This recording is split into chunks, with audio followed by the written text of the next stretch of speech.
If you have a toilet that wobbles left to right, you already have a leak. Today's video, I'm going to show you how to install a toilet perfectly level and leak-proof so you'll never have to deal with that disaster. So there's only two types of toilet installs. One of them is a brand new construction scenario like we have here today. The other one is when you have to remove an old toilet, like some gigantic 5-gallon of flush beast, and put something new in its place. If you're removing an old toilet, you have to do the following things. First, you have to turn off the water supply, either to the toilet if you've got that control, or to the whole house, all right? Once you've done that, you can pour water into the bowl. That'll create a vacuum and suction and move most of the water out of that tank. When the toilet's almost empty, you simply pop the caps, remove the bolts, and then you can lift it up and have somebody slide a monster garbage bag over top of it. That way you can pick it up and carry it out of the area without the risk of some of that contaminated bacteria water getting all over your flooring. Don't forget, when you're done removing the toilet, have a coffee cup handy. You can shove it in that hole. That'll separate you from the sewer gases that are coming up through that pipe. So, like I mentioned in the intro, one of the important considerations is your floor assembly. So in this case, we're in a basement that we're completely rebuilding from scratch. So we had our plumbers come in, we dug a hole, we ran new plumbing. We tried to originally have this flange set to be about 3/4 of an inch above the concrete floor, expecting us to put in tile. At the end of the day, we also did floor leveling in the entire basement. So now it has been buried. We put in our membrane and our tile, and so it is below the surface of the floor. This is a major problem. So what you want to do is you want to have your toilet flange at least flush with the floor or a little bit above, okay? So what I got to do to make sure that this stays sealed is get rid of all of the debris from construction and reveal the original flange.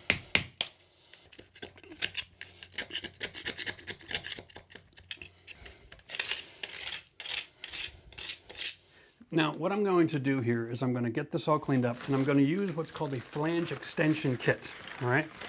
And these are basically 2 Teflon rings that come different thicknesses so that you can modify it on site according to your specific desire, or you can buy 2 of them and you can stack 4 of these things together if it's really wild, because they come with really long extension bolts. So that comes at least almost 3 inches out of the ground.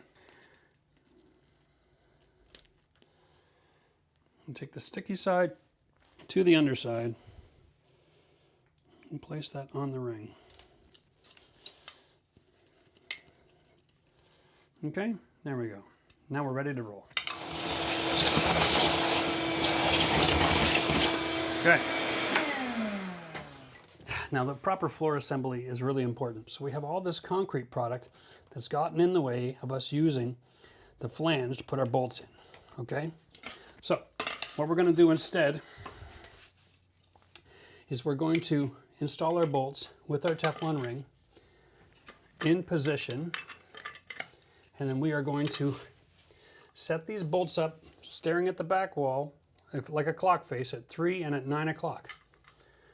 All right, I'm going to take my drill and concrete screws that are 1 3/4 inches, and I'm going to pre-drill in these locations through the original flange into the concrete. And I'm going to set this flange in place under compression with the screws. That'll keep these bolts from lifting up, and it'll give us the ability to be able to tighten the toilet down to the floor.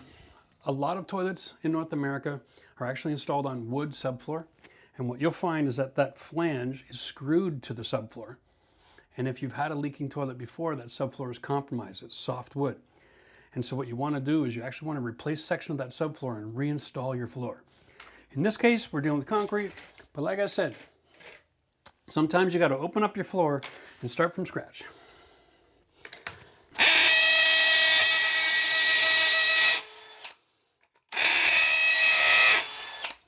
We're going to be using a number 2 Phillips bit in this particular case. Depending on your manufacturer, it might be a T25 or something like that. Just make sure that you buy the pan head screw so it sits flush in this beveled, in the pre-beveled area here.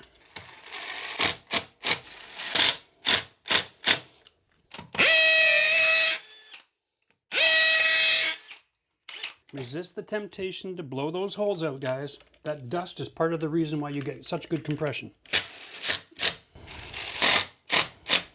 There we go. That's flange number 1. Now, flange number 2 has the screw holes in exactly the same place. But if you look on the back side, our gaskets are on the interior of those holes, so we don't have to follow them. So there's two options that we can do here. One is we can drill out 2 of these holes and offset that by making the hole big enough to go over the bolts. And then we have 2 screw locations. Or we can just leave this alone and we can take our drill bit and we can just pre-drill through the top and create a place for our new screws to go sit down. Okay, because all we're trying to do is connect the 2 white flanges together now. So let me just set some new locations for these screws.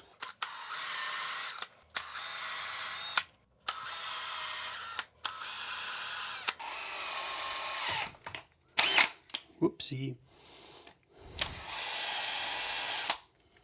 Okay. And these are stainless steel screws.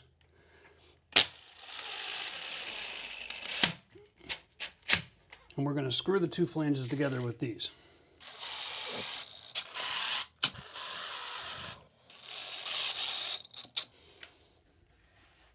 Okay. Now, let's just recap. These bolts are held in place from the ring on the bottom with the screws in the concrete. These screws are actually holding this ring, tightly compressing that gasket into the ring underneath it, all right? Now we've got a toilet assembly that won't leak. This is attached to this ring's attached to the other ring. We've got gaskets, we're good to go. That's a proper way to raise the height of your flange. Because this is new install, we also have brand new water supply line. So I have to add my shutoff valve. All right, I'm gonna go with a 1/4 turn valve. Huh? Oh, shit. Home Depot strikes again. I reached in for the 1/4 turn valve in the toilet box and somebody had thrown an ice maker valve in. This is 1/2 inch by 1/4, not 3/8. Nerd. All right, well, looks like I'm going to the store. Okay, well, I'm back from the store. That has the right top. That's a 3/8. That's what we're looking for. So here we go. I turned the water off. Very important. We're going to need our PEX cutting tool. This one's getting a little old. The way we work this is this. We're going to hold the line. We want our line to come out a couple of inches so we have some room to work with. In this particular case, my plumber has put in some brackets so it doesn't slip in the wall too far. Make sure you double check, okay? Because if it goes in the wall too far and you cut it too close, then when you're trying to push your connection on, it'll be going inside the wall and causing you all kinds of problems. So here we go. We're going to find a nice little spot. We're going to put a little compression on it and we're going to twist while we cut. There's going to be some water because there's water in the line, and that's about the extent of the damage. All right, there we go. There we go. Now, that's fine. After that, we put on this copper ring. Please, please, please, please, please, always use the solid rings, not the ones that you pinch together with all the little holes in the side, okay? Every time I see someone on YouTube using that, it breaks my heart. This one, this crimper, takes that solid ring and creates a smaller diameter. Boom, okay? Now that's on there with so much force, it'll never come off, okay? Now that's in the off position. And I did it again. I forgot to put on the pipe flange. But that's okay, because this is a split pipe flange, manufactured with a weakness in the finish. So what you do is you just snap it, and on that line, and then I can twist it on. And then put that ugly part where nobody can see it. Perfect every time. So now we're gonna break this out, all right? I'm using my cat's paw. It's got an angled end, and I'm putting it right in that side, okay? I'm just gonna break through.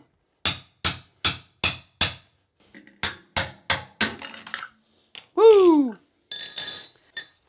Oh, and don't do what I do. Have something to put on your brand new tile so you don't break it by accident. There we go. And we'll just seal off the sewer gas from the meantime. There we go. Let's talk about the different gasket options that we have. First of all, we got foam gaskets. They come in 1/2 inch or 3/4. Okay? The idea is you would set it in place, put your toilet on top of there. Okay? The 1/2 inch is only functional if your flange is above the floor. When it's flush with the floor, you want to go with the 3/4. All right. I only am a fan of this product on houses that, like something really old, like 1880. Then I recommend these, okay? But in any modern construction, from 1905 forward, we're going to use foundations in the wintertime that actually don't move, and they're going to be made of concrete instead of stacked stone. And so using any wax product is what I'm going to recommend, okay? So this is only for super old. The cheapest option on the market is this wax right here. This is the one that everybody's using in new home construction because plumbers can use this to seat a toilet. It's acceptable, and it's $3. Okay? And this is why we have so many toilets in this world, North America, that are failing. Pros are out there going with a $3 option. And you don't seat, 100 toilets a week. And so you need something that gives you a little bit more confidence and security. So then they came along with something called the reinforced flanged wax gasket. And let me show you the difference. That's what a wax ring looks like. Now, this one has wax and this deflecting shield, okay? Not Star Trek. All right, deflectors on full. Here we go. This one actually has on the bottom side a diversion pipe as well. And we stick that in there. Now, I've heard a lot of people talk over the years about that flange. And they're like, but the pipe is 3-inch and the flange makes it so much smaller. To everybody who says that, go look at the bottom of your toilet and you'll see that the hole in the bottom of the toilet is even smaller than that. Okay? We are not restricting the ability for the toilet to flush. My goodness. Okay, here we go. That gets set on there. Now when you set the toilet, you squeeze it into the wax, and the flange helps to divert all the water so that this makes the water coming out at a much lower point. It helps to avoid any issues if you have debris on your flange from water following along and trickling out and getting down to your subfloor. This is better, okay? Now, what I'm going to recommend is this. This is very similar, okay? This is the jumbo ring, okay? Now, in this particular case, my flange is pretty much flush with the floor. And I don't want to have just a regular ring. I want the jumbo ring. You see the height difference here? Look how thick that is compared to the other one. Because what I'm looking for here is the same thing. I've got the flange, I've got the diversion, but I've got more height. Because when my toilet comes along and it's going to make contact with this, all right? And then I'm going to press it down to get a good seal. And because I'm flush, the extra height gives me that peace of mind. Okay? Anyway, let's just get on with this now. We're going to get the jumbo in before I get confused. All right, guys, well, here's my winner. This is the Kohler toilet from the competition. I'm loving this toilet. The only part that you have to install is a lid, and it just sits on top. And of course, the seat. Now, the seat installation is really simple. It's just a couple of screws, and you tighten it all down. But it is a soft close toilet. Right? So that's for all those times in the middle of the night when you want to go to the bathroom. You're not going to be waking everybody up slamming the lid. I personally think that it's an inhumane way to live to not have this kind of toilet seat. Now, we are dealing with this. It is a comfort height. Like I said, it's taller than average. The average height, the toilet lid is this height. This makes you about 2 inches higher off the ground than an old-fashioned toilet that's really cheap, okay? And that is really great comfort. It's good for the knees, especially as you're getting older. If you want, we're gonna have the link for this toilet right here on the screen. You can buy this and have it delivered to your house. The trap worked amazing. Like I said, this thing will never clog, all right? So you don't need to worry about even owning a plunger. The setup is this. I've got the wax, I got my bolts, I got my pieces of 2x4. Getting rid of this cup now, all right? The idea is simple. The height of the wood is taller than the bolts. I can lift the toilet into position and set it down, and then we're gonna make sure it's in the right spot before we go and move the wood and drop it in, okay?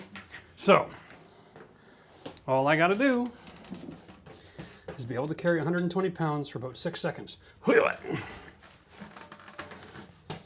All right, now, because it's almost impossible to know if I'm in the right spot without leaning over and looking, I'm going to be wrong the first time.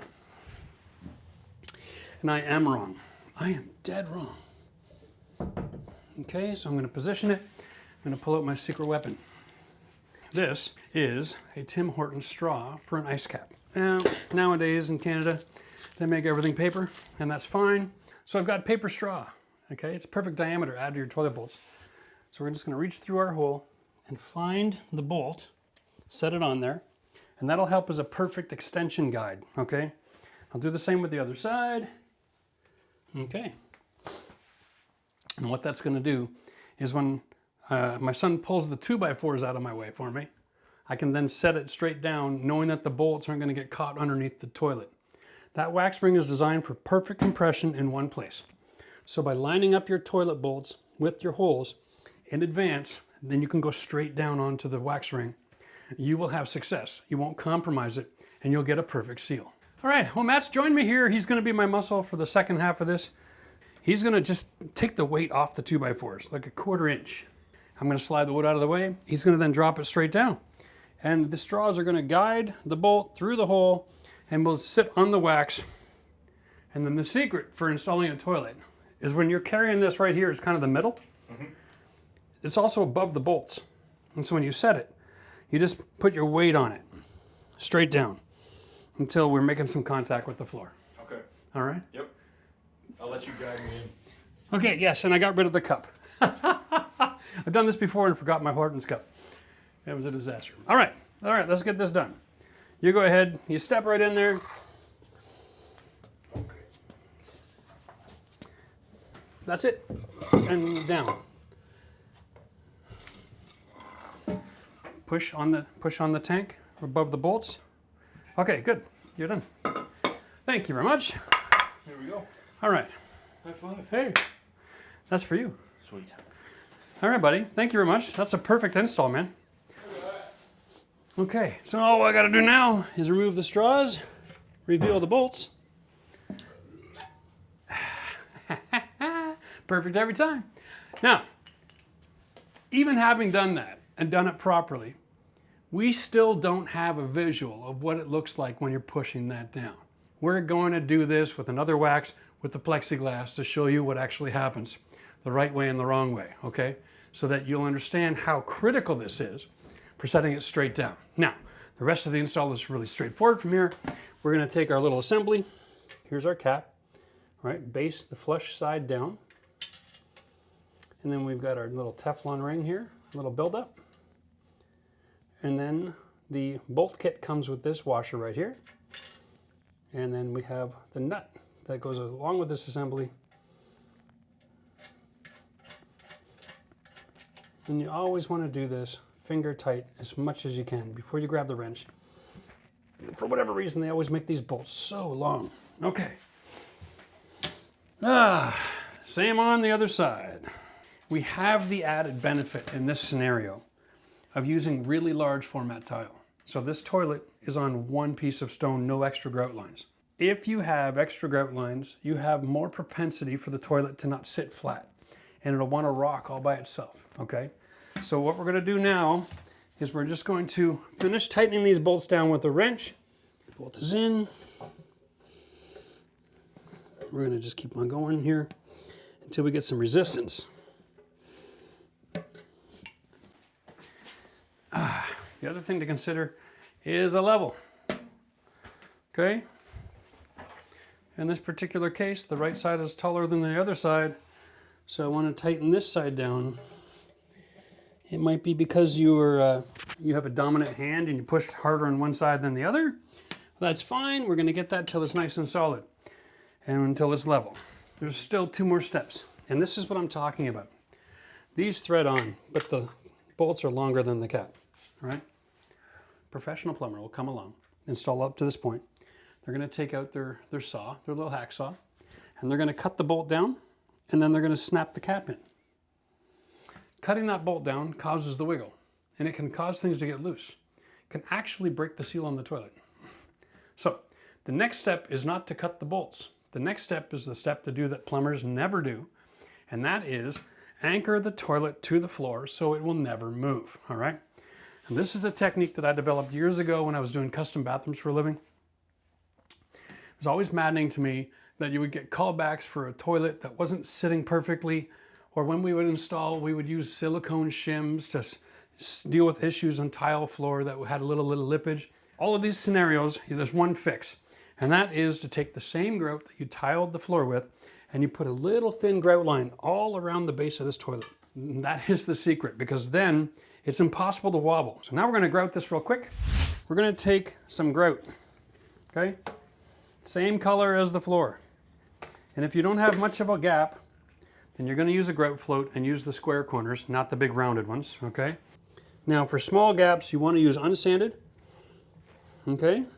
Or you can use the other product, which is the the one with the polymer, okay? They have a polymer and it hardly has any sand and is really good for small gaps as well. In my case, I don't have much of a gap, so I'm using the unsanded. But if you have a big gap, and that could be the make of the toilet, then use the sanded product, okay? It'll set up nice and rock hard for you, provide you all that stability that you need, okay? It's almost invisible. And we can fine tune this all day long with our sponge when we go to clean it. Okay, so get the excess out of the way. All right, that's it. Now we're gonna take our pail with our sponge. We're gonna just wipe our tools real quick. Okay, they last a lot longer if you keep them clean. All right, and then gently, just square off. All right, until we get what we're looking for, which is a nice consistent bead. There we go. When it looks good, it is good, all right? Okay. Oh, there we go. And when you get a nice, sexy, thin line like that, okay, then you can walk away. Now the reason that the plumbers don't do this, they're not paid to make a second trip to install your toilet. Okay, so if you are getting a toilet installed and you're having it professionally done by a plumber, that's great. Nothing wrong with that. But consider this. Ask them not to silicone the toilet down so that you can grout first. And they may not like that idea. That's why doing it yourself is always the best option. Okay, because you live there. You can come back the next day when this is dry and do the next step.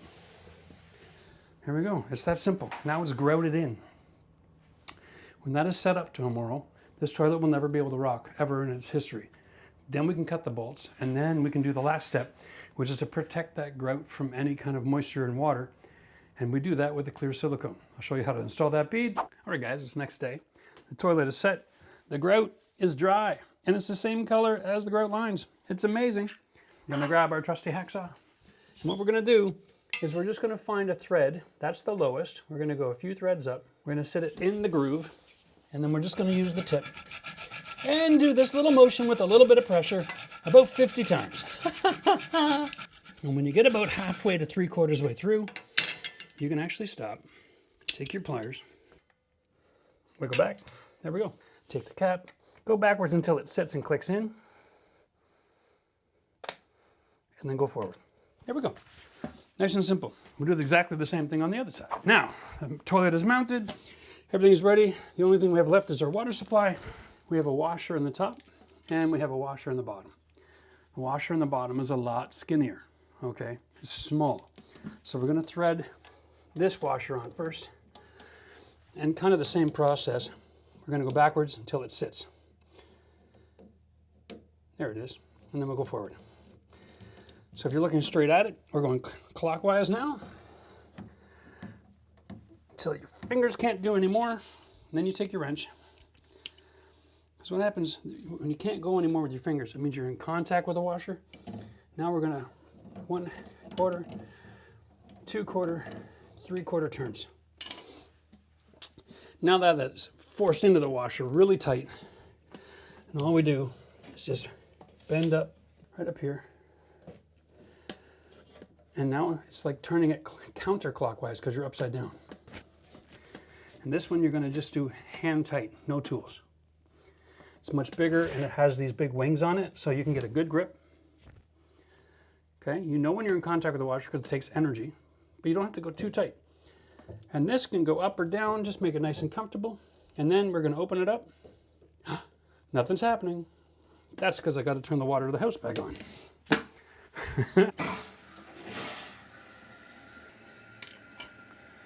Okay.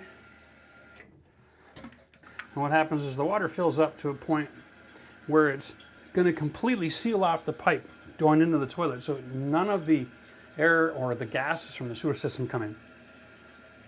There we go. All right, this will take a minute. And if you remember, the reason why there's blue in there is because we put in some dye to do a dye test to see what kind of splashing was going to happen when we tested the toilets. All right, guys, so now it's time for the last step. And it's important what silicone you use, by the way. Get the clear, all right? I use the GE Supreme silicone. All right, this stuff is amazing. It bonds to smooth and rough surfaces, so the toilet and the tile. And, okay, it's going to last a long time without going yellow. So if you buy translucent, you're in for a surprise because next week or next month it'll be yellow around your toilet instead of clear. Okay. And push a little silicone back there. We did about 4 inches. And I'm going to just pull it tight here. A little bit at a time.